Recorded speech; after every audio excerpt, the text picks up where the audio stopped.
Hey everyone, welcome back to the channel.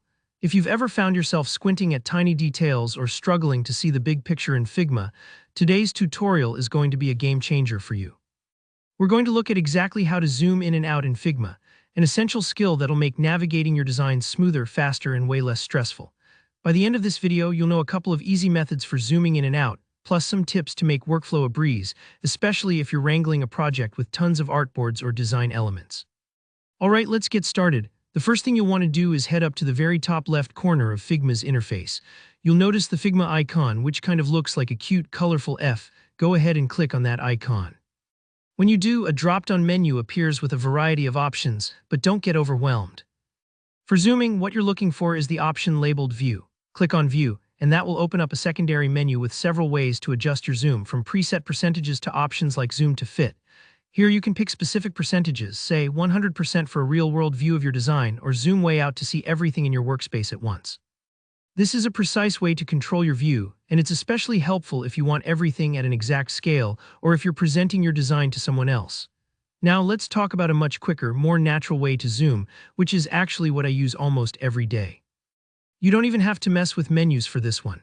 Just hold down the Control key on your keyboard. If you're on a Mac, that would be the Command key, and while you're holding it, simply scroll your mouse wheel up or down. Scroll up to zoom in and scroll down to zoom out. It's that easy. You can do this at any point, whether you've got a huge project open or if you're focused on a particular frame. It's super intuitive. Think of it like using a magnifying glass. Move in closer for those little details, pull back when you need to see how everything fits together. Now, a quick tip here. If you're on a laptop and don't have a mouse wheel, use your trackpad's pinch-to-zoom gesture instead. Figma recognizes this, so just pinch in or out to zoom exactly where your cursor is pointing. So if you want to check the spacing on a button or make sure your alignment is perfect, just zoom in for a closer look, and zoom back out when you're ready to see the whole design again. One thing to keep in mind, the spot where your cursor is on the canvas is generally where Figma will zoom into, so if you want to focus on a particular object, just move your cursor over it and then zoom. If you ever get lost or fall somewhere off your design, don't worry. You can quickly reset your view with the Zoom to Fit option from the View menu, bringing all your work back into focus. Take your time getting used to these shortcuts. Even if it feels a bit awkward at first, soon enough zooming will become second nature, and you'll notice you're flying through your workflow.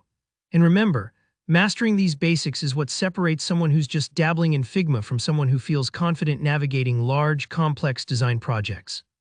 Alright, that's how you zoom in and out in Figma, simple, right? If this video helped you out, go ahead and give it a thumbs up, and if you have any questions or need more Figma tips, drop them in the comments below and I'll be happy to help.